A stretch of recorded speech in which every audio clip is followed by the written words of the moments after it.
मैं संजीव कमलजुल का, और आजकल मैं ईयर एंड अकाउंट्स क्लोजिंग और financial statements as per companies act, इस पे लेक्चर्स ले रहा हूँ। और हमने अभी तक देखा है, वैसे तो बहुत सारे इंपॉर्टेंट पॉइंट्स हैं, लेकिन उसमें से बहुत ज़्यादा जो इंपॉर्टेंट पॉइंट्स हैं, क्या ख्याल रखने चाहिए हमें ईयर एंड क्लोजिंग के टाइम ऑडिट के नज़रिए से भी, तो वो हमने अभी कुछ देखा। नॉलेज लेना भी मुझे बहुत अच्छा लगता है और देना भी बहुत अच्छा लगता है। और अकाउंट्स और कंप्यूटर की तो बहुत एक्सपर्टाइज है, इतने सालों का तजुर्बा है।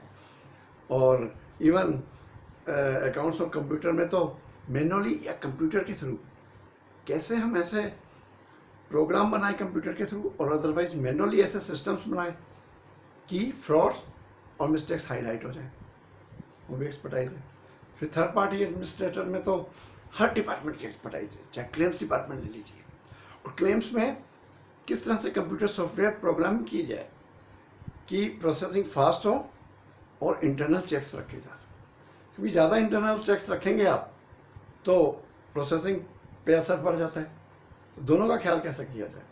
कंप्यूटर की भी मुझे बेसिक प्रोग्रामिंग की नॉलेज है, और फिर प्रोग्राम ऐसा बने, क्योंकि कुछ ना कुछ चेंजेस आते रहते हैं टर्म्स एंड कंडीशन में, तो ऐसा हो कि हर चेंज पे प्रोग्राम ना चेंज करना पड़े, तो कैसे बनाया जाए।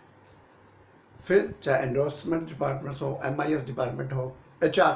अब HR डिपार्टमेंट का खाली काम ये नहीं है कि क्रीम एम्प्लॉय लाना, बहुत ज़्यादा ज़रूरी है उनको रिटेन करना और उनको ट्रेनिंग देना, उनको और लायक बनाना। और ट्रेनिंग डिपार्टमेंट बहुत इंपॉर्टेंट चीज़ है, लेकिन ध्यान नहीं दिया जाता, उसकी भी मुझे एक्सपर्टाइज है, स्पेशली क्लेम डिपार्टमेंट में। अब हर क्लेम का बंदा जो प्रोसेसिंग कर रहा है, क्या किया जाता है, हर एक को जनरल नॉलेज, एक जनरल लेक्चर दे दिया जाता है। नहीं, क्लेम के बंदे को स्टडी करके कि वो क्या क्लेम की प्रोसेसिंग करता है, उसके हिसाब से नॉलेज दे देनी चाहिए उसे। बहुत ज़रूरी है, उसको वही नॉलेज देनी चाहिए जो उसको चाहिए। और नॉलेज दे कौन, ये भी बहुत ज़रूरी है, क्योंकि कभी कभी क्या होता है, एक्सपर्ट है प्रोसेसिंग में लेकिन नॉलेज नहीं दे सकता बंदा, तो उससे नॉलेज लेके हम आगे देते हैं, तो प्लान करना पड़ता है। तो claim department, training department, HR, admin, यहाँ तक कि CRM और बिजनेस डेवलपमेंट, मार्केटिंग, तो हर एक की एक्सपर्टाइज है। और मुझे मज़ा आता है काम करने में, अकाउंट्स सुपरविजन, अकाउंट्स बनाना, ऑडिट करना, और ऑडिट कराने में भी मज़ा आता है। जनरली ऑडिटर्स आते हैं तो लोग बड़े टेंशन में होते हैं, लेकिन मुझे आई एंजॉय ऑडिट, बिकॉज मैं पूरे साल ऑडिट के हिसाब से ही अकाउंट्स मेंटेन करता हूँ। लॉ का I bite very much, let me tell you. Law के हिसाब से ही हम अकाउंट्स बनाते हैं। स्टैट्यूटरी जितनी भी रिक्वायरमेंट है we complete them in time. तो जब सब चीज़ों का ध्यान रखते हैं तो फिर ऑडिट के टाइम, बल्कि मैं ही कहता हूँ ये भी चेक करो वो भी चेक करो। अच्छा, और मुझे एंजॉयमेंट मिलता है जब कहीं पेंडिंग अकाउंट्स हों, कहीं बैकलॉग हो। सपोजिंग आपकी पूरी इंडिया में एजेंसी है और वहाँ से आपको इनकम के चेक्स आते हैं, तो लाखों की एंट्रीज हैं साल की, और 4 साल से कुछ रिकॉन्सिलेशन नहीं हुआ कि हर सर्विस का हमें पैसा आया कि नहीं आया। तो ऐसे कचड़े में कोई हाथ नहीं डालता, लेकिन मुझे मज़ा आता है, क्योंकि अकाउंट्स की भी एक्सपर्टाइज है, कंप्यूटर की भी, और out of the box thinking करके किस तरह से स्टार्ट किया जाए और फिनिश किया जाए, उसे फिनिश करने तक दम नहीं लेता। अच्छा, इसमें 2 चीज़ें हैं, एक तो ये कि बैकलॉग को क्लियर करो, फिर आगे ऐसा सिस्टम बनाओ कि बैकलॉग ना हो। भाई आग लगती है तो पहले तो आग बुझाना बहुत ज़रूरी है, लेकिन आगे आग ना लगे ये भी देखना ज़रूरी है, तो बड़ा मज़ा आता है। तो आज मैं बात कर रहा हूँ बैलेंस शीट। बैलेंस शीट का फर्स्ट पार्ट हम देख चुके हैं as per companies act, vertical format में होती है। वैसे जनरली जो हम इंडिविजुअल के लिए बनाते हैं, लेफ्ट साइड में क्रेडिट, कैपिटल एंड लायबिलिटी आ जाती है, और राइट साइड में एसेट्स आते हैं, लेकिन यहाँ ऐसा नहीं है, वर्टिकल है। ऊपर आ जाता है इक्विटी एंड लायबिलिटी का सेक्शन, जो हम देख चुके हैं। और आज हम बात करने जा रहे हैं सेकंड सेक्शन, जो असेट है। जी हाँ, तो असेट में क्या क्या मेन हेडिंग्स हैं, उनके अंदर क्या क्या सब हेडिंग्स है, कोई चीज़ कहाँ जाएगी, इसका कैसे मैं ऐसे कॉन्सेप्ट्स क्लियर करता हूँ लोगों के, और ऐसे स्टेप्स बताता हूँ चेकिंग के लिए कि आपको करेक्टनेस आ जाए आपको, और फटाक से आप बता सकें कि ये अकाउंट यहाँ जाएगा। तो आइए पहले हम उसका एक नॉलेज ले लेते हैं फॉर्मेट की। तो सबसे पहला पॉइंट है नॉन करंट असेट और दूसरा होता है करंट असेट। ये तो है main heading. Non current asset के आगे अंदर में है सबसे पहले फिक्स असेट। फिक्स असेट के अंदर फिर सब हेडिंग्स हैं। पहली टेंजिबल असेट्स जो हम छू सकते हैं, फील कर सकते हैं, building, plant and machinery, furniture, equipments. उसके बाद इंटेंजिबल असेट्स जो हम फील नहीं कर सकते, कंप्यूटर सॉफ्टवेयर, गुडविल, पेटेंट। और उसके बाद yes capital work in progress. Work in progress नहीं, वो कहीं और होता है, वो मैं बाद में बताऊंगा जहाँ आता है। Capital work in progress, supposing हम बिल्डिंग बना रहे हैं। अब बिल्डिंग बनाते बनाते 2-3 साल लग सकते हैं, तो 1 साल बाद अभी बिल्डिंग बनी तो है नहीं, तो उसे बिल्डिंग में तो नहीं डाल सकते। कहाँ? यहाँ शो करेंगे कैपिटल वर्क इन प्रोग्रेस। तो ये तो टेंजिबल एसेट्स के लिए हो गया। अब इंटेंजिबल एसेट्स अगर वर्क इन प्रोग्रेस में है, मतलब इंटेंजिबल एसेट अंडर डेवलपमेंट, अगला ये पॉइंट है जिसके अंदर इंटेंजिबल एसेट जो अभी पूरे नहीं हुए। सपोजिंग आप कंप्यूटर सॉफ्टवेयर बनाना शुरू किया आपने, 2-3 साल लग जाएंगे, बड़ा सॉफ्टवेयर है, 1 साल बाद अभी कंप्लीट नहीं हुआ, लेकिन इन्वेस्टमेंट तो ही है, पैसा लगा है, तो हम यहाँ शो करेंगे। तो पहला पॉइंट फिक्स एसेट्स, दूसरा पॉइंट सब हेडिंग्स है। दूसरा point non current investments. Yes, generally हम पैसा बिजनेस को चलाने के लिए लगाते हैं, लेकिन अगर बिजनेस के अलावा कहीं से और इनकम लेने की बात करें, हम शेयर्स में इन्वेस्ट कर दिया कि हमें डिविडेंड आएगा या कुछ और, तो वो इन्वेस्टमेंट हो सकती है नॉन करंट इन्वेस्टमेंट। अब नॉन करंट और करंट क्या होता है वो लायबिलिटी में मैं बता चुका हूँ, लेकिन एक बार यहाँ फिर से बता देता हूँ कि जो 1 साल या ऑपरेटिंग साइकिल के अंदर अंदर पैसा जिनसे रियलाइज हो सकता है वो तो कहलाते हैं करंट असेट्स। प्लस एक और चीज़ है उसमें बहुत इंपॉर्टेंट, वो बाद में बताऊंगा मैं। और जहाँ 1 साल के बाद रियलाइज होगा पैसा, तो वो कहलाते हैं नॉन करंट असेट्स। तो fix assets non current assets का पहला भाग।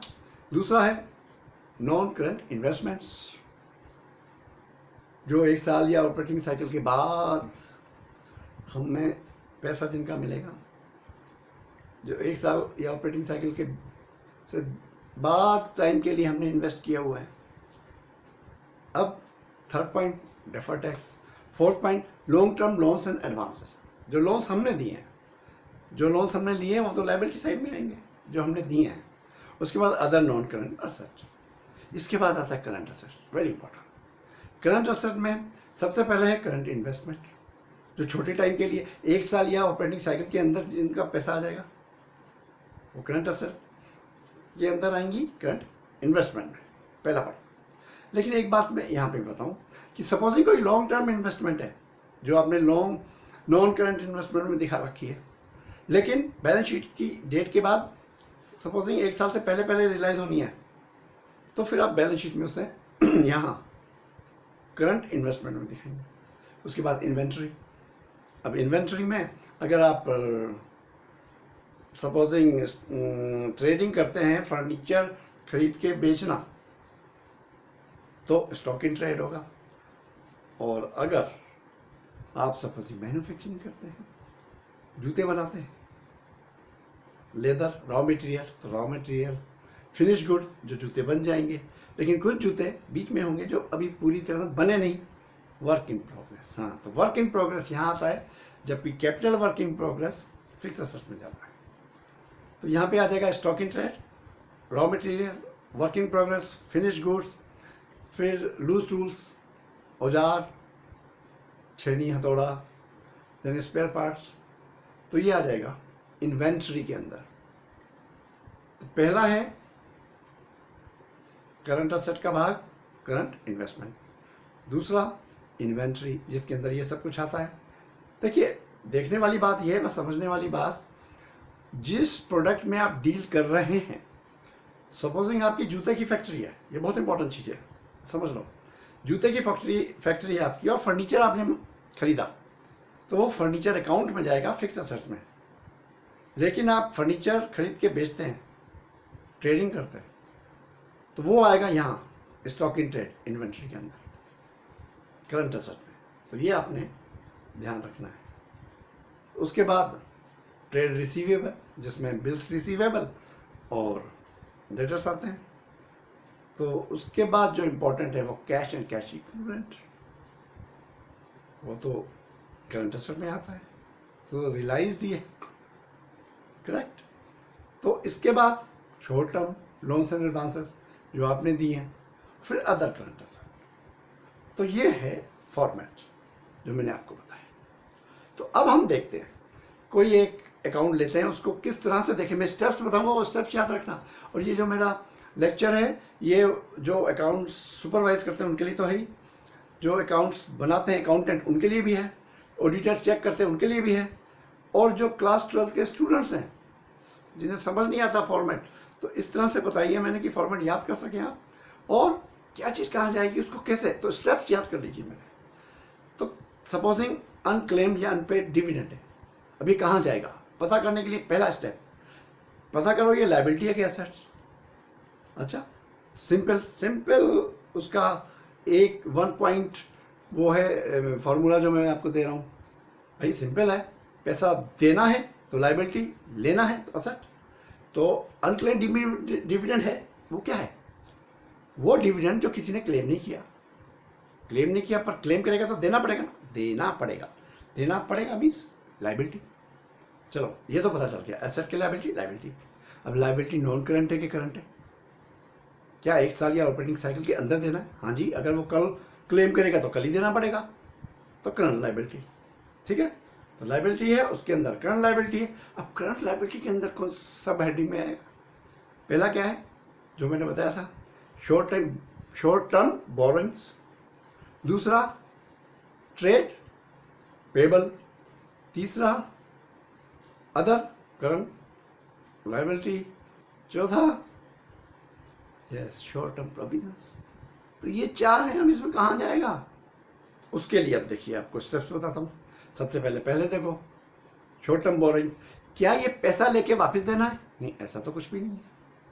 ठीक है, और ऑब्वियसली ट्रेड पेबल तो है ही नहीं, क्योंकि वहाँ तो बिल्स पेबल और क्रेडिटर्स आते हैं।